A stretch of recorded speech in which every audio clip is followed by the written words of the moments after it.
नमस्कार, मैं दिव्यांशी श्रीवास्तवा स्वागत करती हूँ आप सभी का स्टडी आईक्यू पे।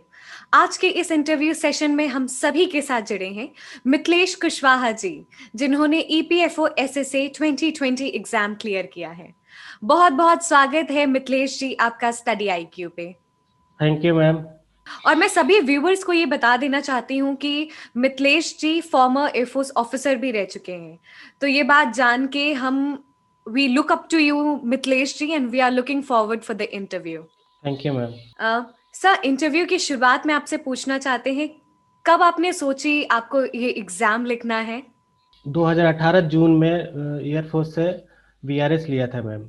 उसके बाद मैं सोचा कि दूसरे बैंकिंग या ईपीएफओ फील्ड में मुझे अपना देखना चाहिए थोड़ा उधर, क्योंकि 24 घंटे का इंगेजमेंट रहता है, लेकिन फैमिली, बच्चे, थोड़े से एजुकेशन अच्छा, क्योंकि डिफेंस में फील्ड में रहना पड़ता है मैम, तो उसमें एजुकेशन का थोड़ा सा वो नहीं हो पाता है। इसलिए हमने छोड़ा कि 20 साल करने के बाद हम दूसरे फील्ड में सोचते हैं। तो 2018 में मैंने सोचा था कि ईपीएफओ या बैंकिंग में मुझे एक बार ट्राई करना चाहिए मैम।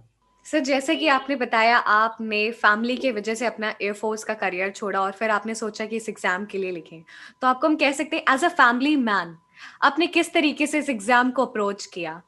मैम, हमारे लिए बहुत चैलेंजिंग होता है मैम, क्योंकि फैमिलीज भी शादी वगैरह हो जाती है तो हमारी कुछ रिस्पॉन्सिबिलिटी भी रहती है मैम।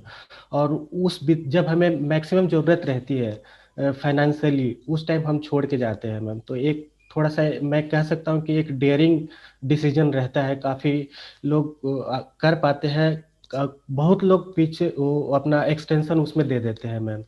तो ये एक तो बहुत डेयरिंग डिसीजन रहता है उस टाइम छोड़ना। और फिर छोड़ के फिर 20 साल तक कोई पढ़ाई का बैकग्राउंड नहीं रहता है मैम। उसमें तरह तरह के चीज़ें करनी पड़ती हैं अपने ट्रेड के अनुसार, अपने डिपार्टमेंट के अनुसार। तो इसके लिए तैयारी करना मैम, एक तरह से देखा जाए तो जीरो लेवल से स्टार्ट करना पड़ता है मैम। जैसा कि आपने बताया कि जीरो लेवल से स्टार्ट करना पड़ता है, तो सर अब हम सिलेबस की बात करें, इस एग्जाम के पैटर्न की बात करें, तो हम इस सिलेबस को ब्रॉडली हम general aptitude, general awareness, different different segments में बांट सकते हैं। तो हर हाँ जी सेगमेंट की तैयारी आपने किस तरीके से की? मैम। पहले तो ईपीएफओ एसएससी की तैयारी अगर कर रहे हैं तो सबसे पहले इसमें देखना पड़ेगा कि कैसा इसका प्रीवियस ईयर का पेपर कैसा रहा है। एक ईपीएफओ ऐसा पेपर है जिसमें मैम एसएससी और बैंकिंग पीओ दोनों का कॉम्बिनेशन है मैम। जैसे कि जब इसका प्रीलिम्स देखेंगे ईपीएफओ एसएससी का, तो जस्ट लाइक एसएससी सीजीएल की तरह होता है मैम। इसमें जीके भी आता है, रीजनिंग भी आता है, मैथ्स भी आता है, इंग्लिश भी आता है, चारों रहता है। 100 मार्क्स का रहता है। एक क्वेश्चन 2 मार्क्स का रहता है मैम। फिर उसके ऊपर वो कट ऑफ सेट करते हैं। उसके बाद वो एग्जाम लेके वो रिजल्ट डिक्लेयर करते हैं मैम। उसके बाद फिर बैंक की तरह मेंस की तैयारी करनी पड़ती है। इसमें भी मैम 4 सब्जेक्ट तो रहते ही रहते हैं। जीके का रहता है, इंग्लिश रहता है, हिंदी रहता है, जीके, मैथ्स और रीजनिंग रहता है मैम। इसके अलावा जैसे पीओ में मैम लेटर राइटिंग और प्रेसिज राइटिंग ये भी रहता है इसमें। तो इन इन 6 सब्जेक्ट हो जाता है मैम। 6 को प्रॉपर चार टाइम डिवाइड करके, और अच्छे यू जैसे स्टडी आईक्यू में गौरव सर से मैंने सीए वाला और स्टैटिक जीके का मैंने लिया था मैम। उससे काफ़ी मुझे हेल्प हुआ है इन इन दोनों में, स्पेशली जीके में और स्टैटिक में तैयारी करने में मैम। सर, सब्जेक्ट वाइज आपने क्या सोर्सेज सिलेक्ट किया था अपने लिए? देखिए मैम, सब्जेक्ट वाइज सेलेक्ट करना ही इसमें मेन है। आप जब तक अच्छे सोर्स से आप एजुकेशन गेन नहीं करोगे तब तक आप आउटपुट दे नहीं सकते मैम। आपके अंदर क्या चीज़ें आ रही है और एग्जाम में क्या पूछा जा रहा है, अगर दोनों में बैलेंस नहीं रहेगा तब तक आप परफॉर्म अच्छे से नहीं कर सकते हो मैम। जैसे करंट अफेयर्स और स्टैटिक वाला, उसके अलावा मैथ्स का मैम, ये सब इसमें काफ़ी डीपली पूछते हैं, और इसका आपके अच्छे सोच से अगर नहीं किया हो, जैसे जीके के लिए और करंट अफेयर्स के लिए और स्टैटिक के लिए मैंने गौरव सर का वीडियो परचेज किया था मैम। इसके अलावा मैथ्स के लिए भी मैं पहले राहुल देसवाल सर होते थे, उनका 2000 का वो पूरा कोर्स मैंने परचेज करके उनसे मैंने स्टडी किया था मैम। इसके अलावा रीजनिंग का मैं जैसे बीएससी का एक एडवांस्ड रीजनिंग बुक आती है, उससे मैंने तैयारी की थी मैम। उसके बाद और बीच बीच में मुझे मालूम था कि ऑनलाइन लेटर राइटिंग और पेसेज राइटिंग का भी इसमें सिलेबस में है, तो उसका भी मैं धीरे धीरे अपना जब भी टाइम मिलता तो उसमें प्रैक्टिस किया करता था मैम। सर, जैसे आपने बताया कि study IQ has been instrumental in your clearing the examination. Sir, ऐसे कई सारे एस्पिरेंट्स होते हैं जो काफ़ी कंफ्यूज्ड हो जाते हैं अपने सोर्सेज को सिलेक्ट करने के लिए, क्योंकि अभी इंटरनेट के माध्यम से बहुत सोर्स अवेलेबल हैं। तो आप उन एस्पिरेंट्स को क्या कहना चाहेंगे कि किस तरीके से अपने सोर्सेज को सिलेक्टिवली चूज करें? मैम इसमें तो मैं बिल्कुल, क्योंकि मैं खुद 2-3 एग्जाम मैं सीजीएल भी क्लियर कर चुका हूँ मैम, 17 का, और 18 में टायर 1, टायर 2 और टायर 3 दिया हुआ है मैम। इसके अलावा मैं एसबीआई में 25 को ज्वाइन करने जा रहा हूँ। ईपीएफओ का फाइनल रिजल्ट मेरे सामने है मैम। इसके अलावा कल आरआरबी क्लर्क का आया हुआ है, वो भी मैं क्लियर कर चुका हूँ। आईबीपीएस क्लर्क का मेरा एग्जाम भी अच्छा गया है, तो उसमें भी चांसेस है मेरे क्लियर ही हो जाएंगे मैम। तो इसमें मेन ये है कि आप अच्छे अच्छे चैनल से या अच्छे ऑनलाइन एडुटेक से जब तक आप संपर्क में नहीं रहेंगे, उसको फॉलो नहीं करेंगे, तब तक नहीं हो, क्योंकि लोग यहाँ ध्यान भटकाने वाले भी बहुत है मैम। अगर अच्छा डेटा, अच्छा एजुकेशन आपको नहीं मिलेगा, तब तक ये बहुत मुश्किल होता है मैम। सर, आपने बहुत ही अच्छे से बताया कि किस तरीके से जो भी एस्पिरेंट्स हैं उनको अपने सोर्सेज को सिलेक्टिवली यूज करना चाहिए, सिलेक्ट करना चाहिए। सर, अब हम बात करते हैं ईपीएफओ एसएसए एग्जाम्स के स्टेजेस की। तो प्रीलिम्स, मेंस और टाइपिंग, किस हाँ तरीके से आपने इन्हें अप्रोच किया? मैम, जून 2019 में प्रीलिम्स हुआ था, सॉरी जुलाई में हुआ था मैम। तो उसके लिए मैंने काफ़ी मेहनत किया था। सर का पहले सब्सक्रिप्शन यूट्यूब पे ही होता था करंट अफेयर्स का, तो उसको मैंने परचेज किया था मैम। उससे काफ़ी डेली मैं सुबह उठ के पहले करंट अफेयर्स देखता था, उसको फिर रिवाइज करता था। और फिर मैंने हर एक सब्जेक्ट में अपना टाइम स्प्रेड कर दिया था मैम। मैथ्स के लिए इतना देना है। मैं एक्चुअली अपने आप को पता होना चाहिए कि मैं किस फील्ड में अच्छा हूँ और किस सब्जेक्ट में थोड़ा सा कमजोर हूँ, तो उसके लिए मैं स्पेशली ज़्यादा टाइम देता था। लाइक मैथ्स में थोड़ा सा मेरा कमजोर एरिया रहा था, तो मैं उसमें 3-4 घंटे देता था। बाकी अपना करंट अफेयर से रिवाइज करता था, रीजनिंग पजल बनाता था मैम। उसके बाद इंग्लिश पे हिंदू वगैरह मैं घर में आता था, उससे मैं 2 घंटे तो हिंदू में लगाता था मैम। उससे रीडिंग स्किल अपनी बढ़ाई। ये सब फैक्टर्स रहे मैम कि एग्जाम क्लियर कर पाया।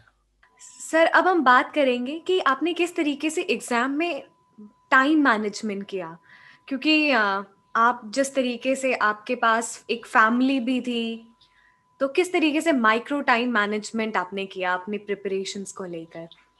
मैम इसमें तो टाइम, देखिए, दिन में तो बच्चों को, जैसे मेरे बच्चे केवी वगैरह में जाती है, तो उसको छोड़ने के लिए, लाने के लिए जाना पड़ता है, और भी कई तरह के काम होते हैं, तो उसमें से टाइम निकालता था। मैं मोस्टली रात को पढ़ता था मैम, 2-3 बजे तक बैठ के अपना अपने रूम में बैठ के स्टडी करता था मैम। सारा कुछ दिन में भी थोड़ा टाइम मिल जाता था, उसमें भी मैनेज करता था। लेकिन मेन है कि आपके स्ट्रेंथ क्या है, आपका वीकनेस क्या है, ये पता रहना चाहिए आपको। नहीं तो कई लोग हैं कि जैसे हमारे यहाँ एक सर्विसमैन मोस्टली होते हैं, वो पजल को देख के भागते हैं मैम। पजल उनसे हो नहीं पाता है।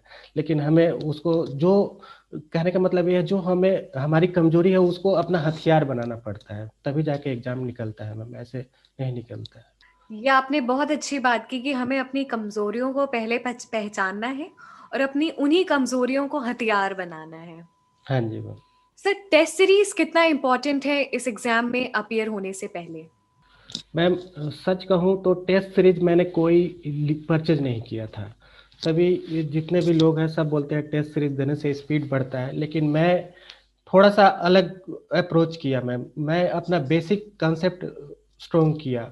हर एक सब्जेक्ट को बारीकी से स्टडी किया, जो भी रिवाइज करने वाला है, चाहे मैथ्स में या पजल में या इंग्लिश में या करंट अफेयर्स, तो मैं डेली रिवाइज करता ही था। तो उसको मैं रिवाइज करता था बार बार, मैथ्स को ही एक चैप्टर को बार बार बनाता था, पजल को बार बार बनाता था मैं।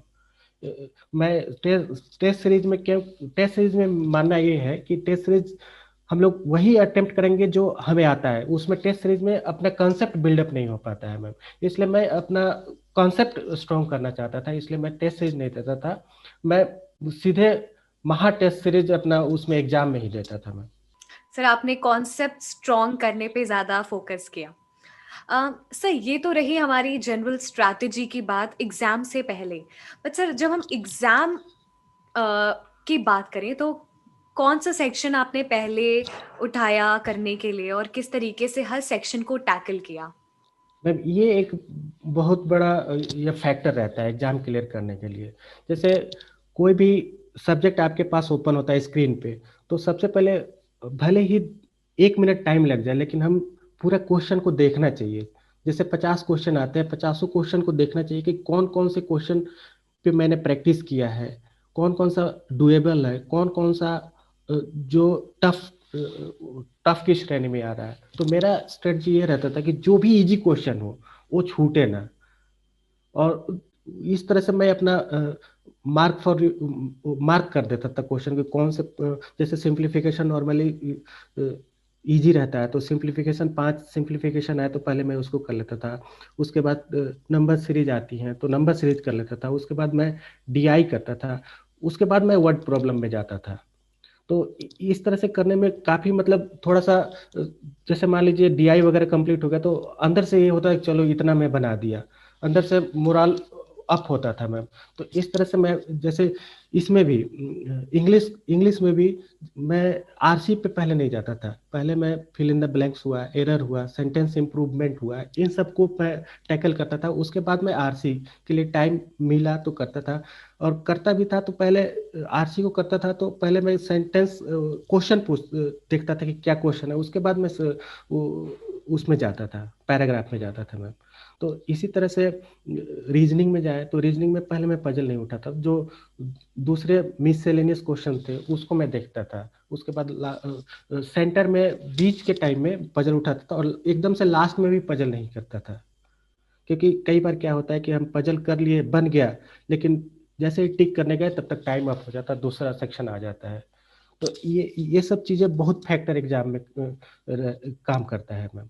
तो उसके लिए उस तरह से अपना क्या वीकनेस है, क्या स्ट्रॉन्ग स्ट्रॉन्ग है, उस तरह से आपको अपना स्ट्रेटजी तैयार करनी पड़ती है एग्जाम में जाने से पहले। ये बहुत इम्पॉर्टेंट है कि आप अपने एग्ज़ाम पेपर को किस तरीके से टैकल कर रहे हैं, वो सबसे बड़ा डिसाइडिंग फैक्टर ऑब्वियसली होता है।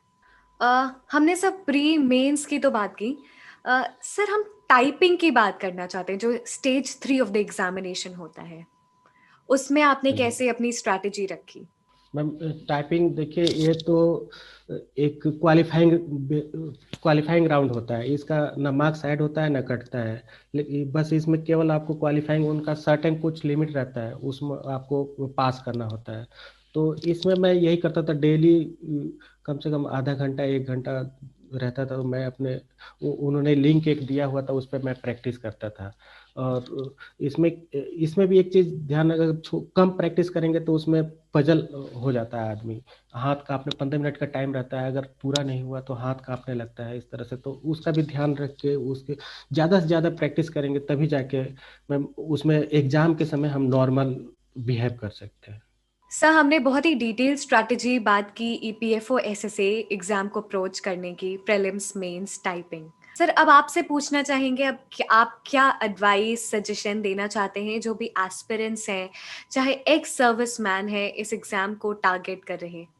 मेन मेरा मैसेज यही रहेगा कि जो भी एग्जाम आप टारगेट में लेते हो उसके लिए डेडिकेशन से लगना पड़ेगा मैम उसको, और आपकी स्ट्रेंथ और वीकनेस का पता रहना चाहिए, तभी जाके ही कोई भी एग्जाम क्लियर होगा मैम, चाहे वो बैंकिंग का हो या एसएससी का हो या कोई भी एग्जाम हो मैम। बिल्कुल सर। लगन हार्ड वर्क डिटर्मिनेशन के साथ लगना ही पड़ेगा, तभी हमें अपने टारगेट्स अचीव होंगे। बहुत बहुत धन्यवाद मिथिलेश कुशवाहा जी हमारे साथ आज इस इंटरव्यू सेशन में जुड़ने के लिए। आपको तहे दिल से धन्यवाद करते हैं और आपके आने वाले जीवन के लिए ढेर सारी बधाइयाँ और शुभकामनाएं। बहुत बहुत धन्यवाद Mithilesh ji. Thank you madam, thank you.